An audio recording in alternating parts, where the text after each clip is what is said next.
Yeah, good evening, everybody. Let's get to it for today, and we'll be having a discussion majorly on Azure Bicep.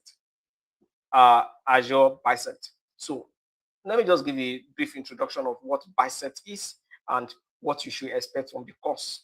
So, Azure Bicep, or we call Bicep, is a infrastructure as a code made specifically for Microsoft Azure cloud services. Is a type of IaC, infrastructure as a code, that is made specifically for Azure cloud.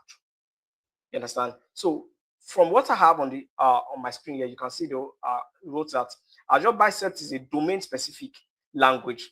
What do you mean by domain specific? Meaning that it is made the code or the IaC processes is made specifically for a particular domain, and that domain is Azure cloud. Please, do you get that concept? So, like you have ARM templates. ARM template is made for Azure resources. They call it Azure Resource Manager. So, same thing goes to Bicep. Bicep looks like Terraform. I'm going to show you a practical view of everything today. Don't worry. So, Bicep looks like Terraform, but it is majorly meant for Azure cloud services alone. So, you don't use it for AWS, or use it for Google Cloud, all those things. No, Azure Bicep is majorly for uh, uh, Azure services. Now, when it comes to Azure Bicep, who and who uses it? Majorly, they are used by organizations that are fully integrated to Azure cloud services. Do you understand? Organizations that are fully integrated to Azure cloud services, meaning that organizations that have their cloud services mainly to be Azure, and they manage their infrastructure in the cloud using Bicep code. So I'll walk you through on how Bicep code is and so on and so forth. So we can just look at some things on Google that's available for everybody to view and so on and so forth. On number one, here we have simple syntax. Simple syntax. Last class that we had, we talked about ARM templates. ARM templates. You see, ARM template is just like a JSON file consisting of a lot of parameters in there, kind of. But when it comes to Bicep looks more closer to Terraform in terms of the code and so on and so forth. I will show you how the code is. Number two, again, no state management.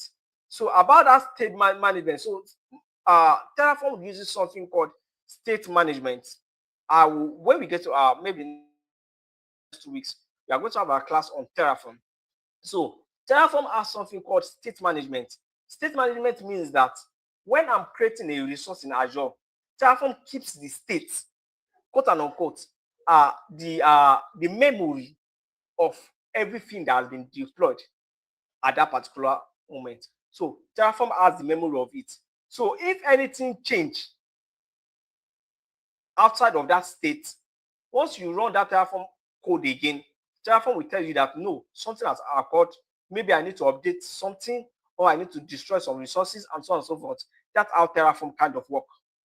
You understand? But in Bicep, on the other side, its own just deploy. So that's what Bicep does. But Terraform saves the memory of your processes. So that's the difference when I say no state management. The next thing again, I want to talk about is modularization. So modularization means that you have to create a lot of resources. You understand?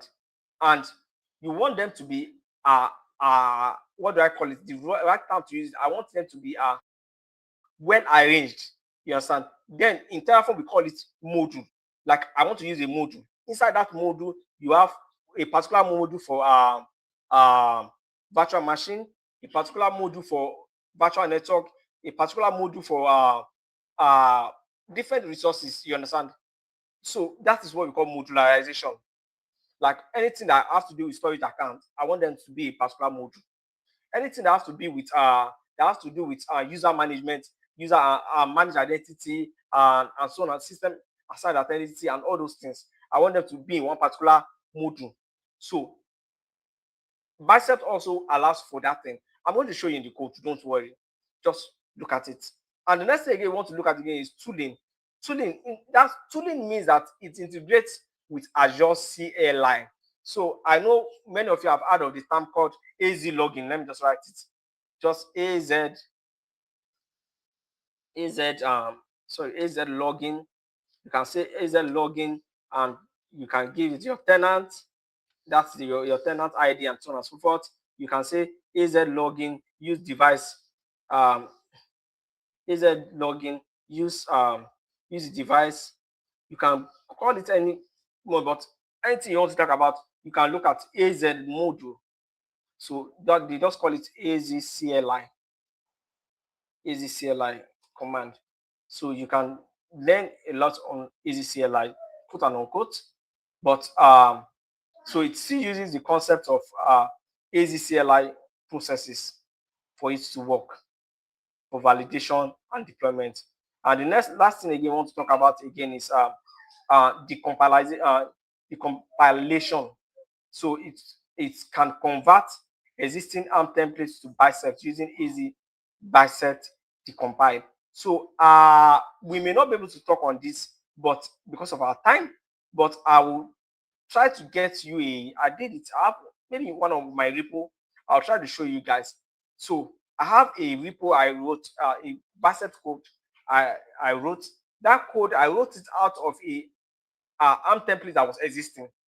You understand? So I just run the AZ Bicep decompile command, and it's converted that ARM template that I have that's working into Bicep code for me to use. I don't follow the processes, just do some little adjustments and use the code. You understand? So that is what talks about the compilation. We can just leave that for now. The next thing I want us to talk about again is the common Bicep file structure. Common Bicep file structure. So,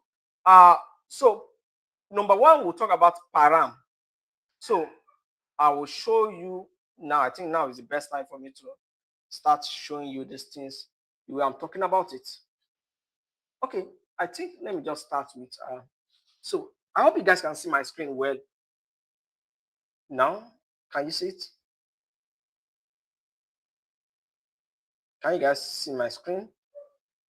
Give me a thumbs up if you can see my screen. Okay, thank you very much. So we will start with the first aspect for us to understand it. Number one, simplified syntax. I've talked about simplified syntax. This is a particular Bicep file, main.bicep. You can see it looks like a kind of funny file, but this is how it is. You understand? It's not a JSON file. For you to understand, it's not a JSON file. So firstly, this is sample of a Bicep code. This is our main.bicep, meaning this main file is the main file that controls every other thing that we have and so on and so forth. So yeah, we have it. The next thing again I want us to look at again is okay, we have talked about simplified syntax. We have talked about no state management, modularization. For modularization, you can see I have something like this, your modules. Under your module, you have a folder called resources. You understand? Under you can have under this, you can have a folder called resources. You can have a folder called different things. So let me just give you a sample of one of the code I have in my own particular repository to just show you a higher version of how it looks like. Please hold on.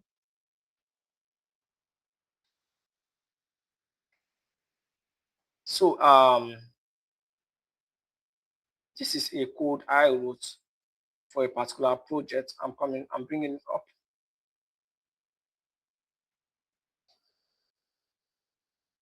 So please, but just give me some minutes while I'm refreshing the page, so I can show you how the modules look like. I can show you how the syntax are written and so on and so forth. But the reason why I'm using that as a sample is that one consists more of a production kind of code. is more elaborate than a code I'm using for training. Please, do you understand? So what I have for training is just for you guys to clone from my repo, learn how to write the codes yourself and implement it. But I will not be showing you a sample of how a real production-like kind of bicep code looks like. So you can understand all these concepts I'm talking about. Okay, let's move to the next thing. Yes. Okay, let's talk about param. So param just means the parameters.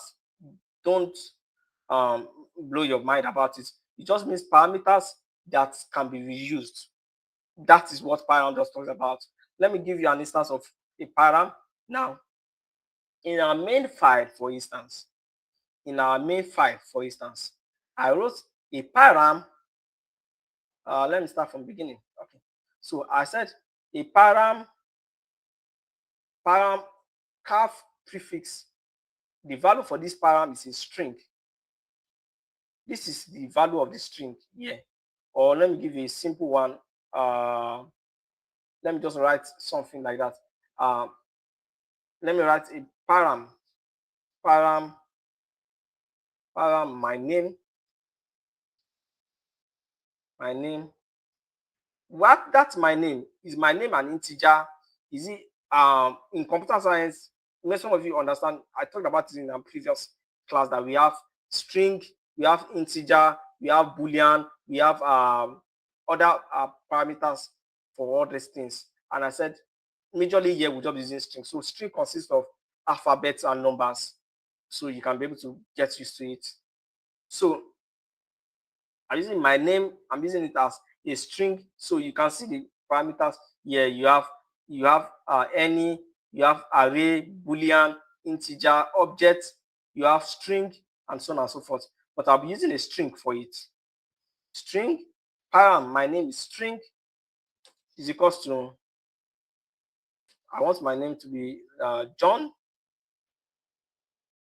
And so anywhere you put my name like this now. Do you understand? Anywhere you put my name, it is going to reflect the value as John.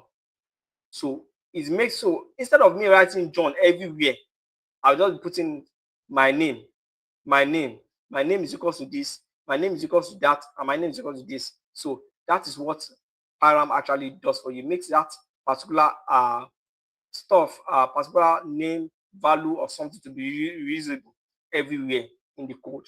So that's that about param. The next thing again I want to talk about is variable.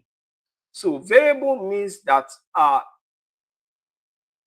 variables just means like I have a particular value, a particular name, or particular name I want to call something, but I don't know the name for now. I can place it as a variable. In Terraform, we can use var.something. In Terraform, when we get to Terraform, I'll show you how variables are written in Terraform. But in Bicep, you can use param as your variable if you want to, or you can use a main parameters.json. This is it. So for instance, subscription is a variable, but the value for the subscription is this. This is it. Environment is a variable. The value for the environment is dev. You understand? Anywhere I put environment, the value of environment name will be dev. Anywhere I put variable for location, the value for that location will be East US2. So this is just a sample of how variable looks like in Bicep. You understand? In Terraform, you have your variable, you have what you call variable.tf in Terraform.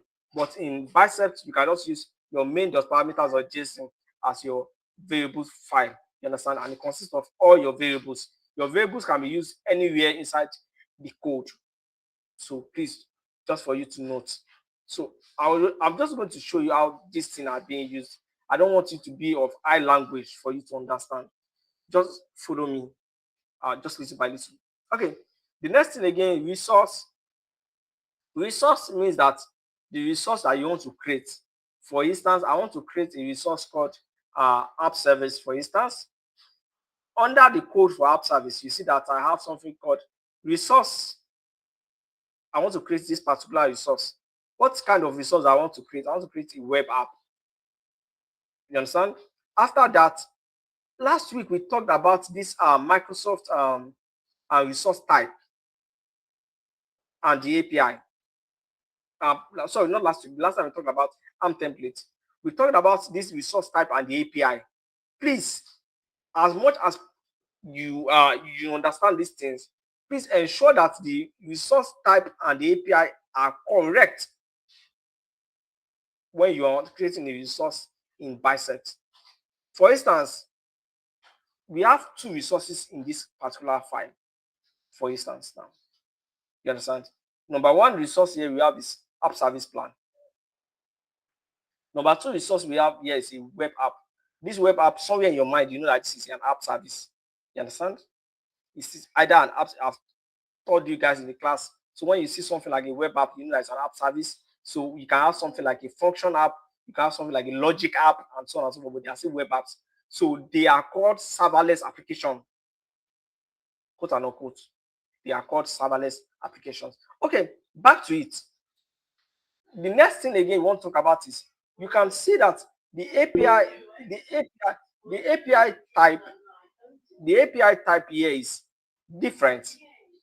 Binga, please, you can still keep your hands up. So the API type that you have here for app service plan is web Microsoft.web / server plan server farms and the API this thing. So last week I walked you guys through it and I showed you on Azure Portal that let's go to our subscription. Coming, I showed you guys last week. So we go to settings and we go to resource providers. Please just let it load. Okay, so under resource providers, I showed you guys how they are being used. For instance, app service plan. The resource provider for app service plan is Microsoft.web / server farm. You can just come here, just search for web, Microsoft.web. You can see it. Good. You can see the API versions there, and you have the API profiles and so on and so forth. I give a good explanation of this last time we had our class. So I don't want us to dwell much on this for now. So the resource type. So how you write your Terraform code. One, your resource. Sorry, I said Terraform. Sorry, Bicep. It's almost the same thing like what you have in Terraform also, but just for you to understand Bicep, how Bicep works. So how resources are created, you start with, let me just write it down here so you can see it. Okay, don't let me touch here. So you have resource. After that, the resource name.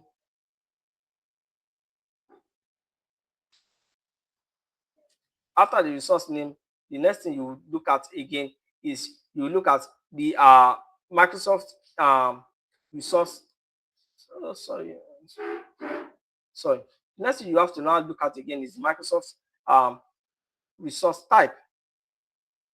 So you can see the resource provider, Microsoft.web or Microsoft.anything. So you have it like, for instance, Microsoft.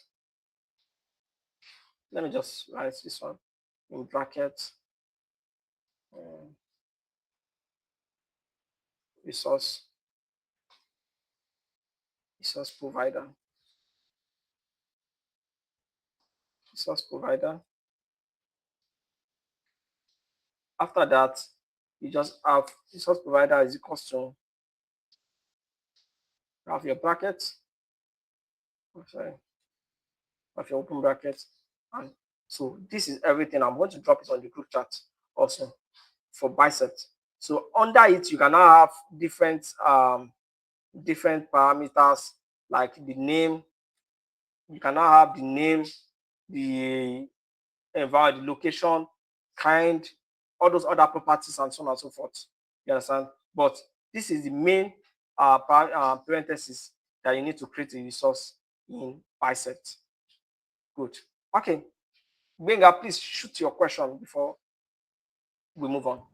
All right, a quick one. So you were mentioning this web app, and you mentioned that it's serverless web app, right? You mentioned it's serverless web app. So I wanted to ask you what makes it serverless? Okay, so when we call resources in Azure called serverless applications or serverless resources, what we talk about is that resources that are they are created in Azure, but the functionality, the maintenance, the configuration of that resource is not handled by you. It's handled by Microsoft. The only thing that you do is to put your resource, your application in that resource, and your application will run. Let me explain it again. Last time I explained that how resources work in Azure. On the line of every resources, you have something called the virtual machine. You understand?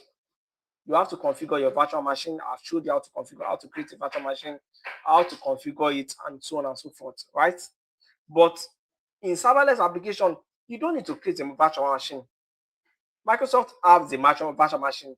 They maintain virtual machine. They maintain everything around it. The only thing that you are doing when it comes to serverless application is that you are bringing your application, putting it on their own service, and your application is working. You understand? You are bringing your Yeah. own application, putting it on their own Service. infrastructure, and your application is working. That's all when it comes to serverless application. The other ones that are not serverless applications are applications like Kubernetes cluster, like virtual machine. Those ones, you have to configure it yourself. After creating the virtual machine, you will now have to configure it yourself. Kubernetes cluster also, after creating the Kubernetes cluster, you have to configure it yourself. How many nodes do you want? How many CPU do you want? How many? Do you understand all those parameters of configuration? You understand? But in serverless applications like web app, function apps, logic apps, and all those things, you don't really need to configure anything. You just need to just create a resource and deploy it on it, and that's all. Thank you very Any much, other sir. question? Okay, good. Let's continue on that. So we have talked about this. We have talked about module. So output is just normal output. Output just talk about once the resource is created, it outputs a particular um, name. For instance, it's going to create for instance this code that we have here. It's going to create two things. It's going to create an app service plan. After that, it will create a web app. That is a app service. After creating it, it will output the app service plan ID. You understand? So it will output it for you to see, and it will output the app service web app URL for you. So that is what output talks about majorly. So you have output. This same output, you can make your output as an input somewhere else.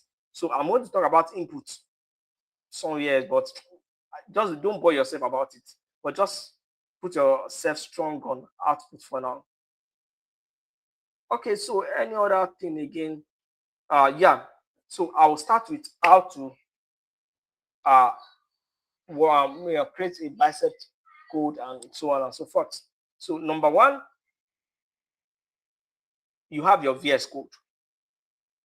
Once you have your VS code, the next thing you do is that you go to your extensions, look for bicep, search for bicep.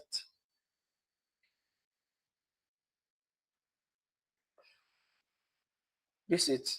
You can see bicep under Microsoft, and after that you just install it. You do understand? That's how you can have Bicep on your VS Code, so you can work with it.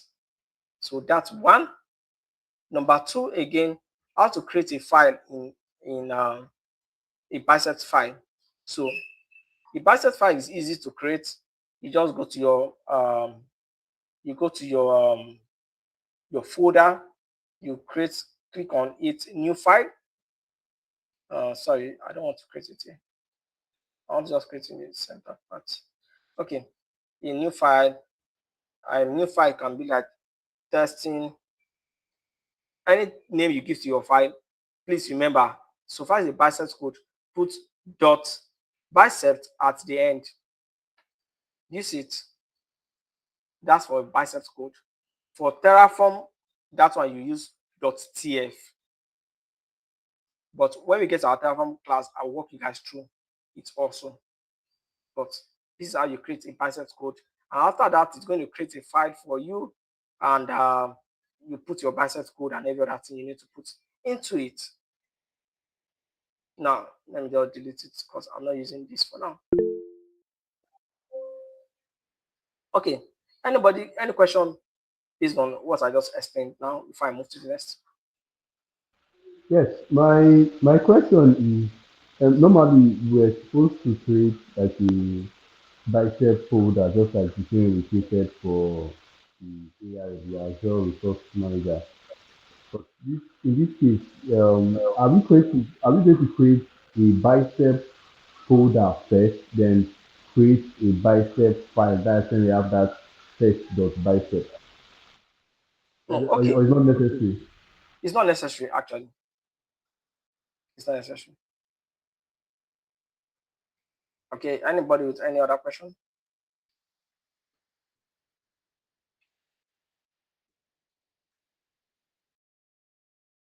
On that question, sir, so you mentioned something about Guys, you hear me? the kind of IaC we use, but I just want to get a full scope of how it works in production. Generally, most companies that one will experience are we going to use Biceps or Terraform, or especially working with Azure? Are we using Okay. what do we want to meet outside there? Is it So more of Bicep? depending on the kind of company you work with. So some company prefer using ARM templates for, as many of all those decisions are not literally made by you. They are made by the management. You understand? So it's just good that you are conversant with everything, every IaC available, be it Terraform, Biceps, ARM template, or whatever you call it. But just be conversant with it. Do you understand? So sometimes you have to use them interwoven. Interwoven. One of them, why I said you have to use them interwoven. I have a code I published. I'm coming. I published a code for this thing on this. Hold on, please. Azure Container Apps. Yeah. So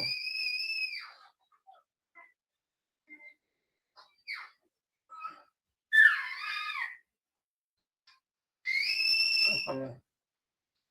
I'm coming. I'm looking for a particular code. I want to show a particular documentation. I'm looking for a particular documentation that I did for that have to involve biceps and it involves biceps and Terraform together. Okay, let me show you. Published. Okay. Okay. So here's it. Okay. Can you see my screen? Yes. Good, good. So this document I published, let me drop the link on the group so you guys can look at it. Awesome. So this document I published, I was creating Azure Container Apps. You understand? By the time I did this project, there was no available Terraform code for deploying Azure Container Apps. Do you get the concept? Okay, yes. I needed to deploy this particular resource in Azure using Terraform. But as at the time I was deploying this application, that was which year was that? I think 2022 or 2023. I can't remember the year actually, but it's like 2 or 3 years ago. By the time I was deploying it, Azure Container App was just in preview by Microsoft. You understand? And as at then, there was no Terraform code for it. So I had to write an of interwoven script of Terraform and Biceps together to make it work. Do you understand what I just explained? Yeah, I understand. Interesting. I had to write a Biceps code that had an interwoven of the two. You can see that I'm putting Terraform in it, Terraform apply. But actually, when you look at the code in reality, the code, yes, is a repo. Okay, this is a repo. Let me, yeah, good. This is the code. So when you look at the code in reality, it has an interwoven connection between biceps. You can see every other thing up here was Terraform. You understand? Every other thing up here is Terraform. But from here, this ACA environment downward is an interwoven of Terraform and biceps together. Please, do you understand the concept? Yes, sir. So that's the reason I why I said that understand. you must have a good understanding of the two. In Terraform, you will not see something like this. This line, that line 128, I just underlined. You won't see it. But I had to bring the two together, Terraform and Biceps together to be able to create this container app using Terraform. So you get the concept. So that's why I said that you must have a good understanding of the two, depending on the organization.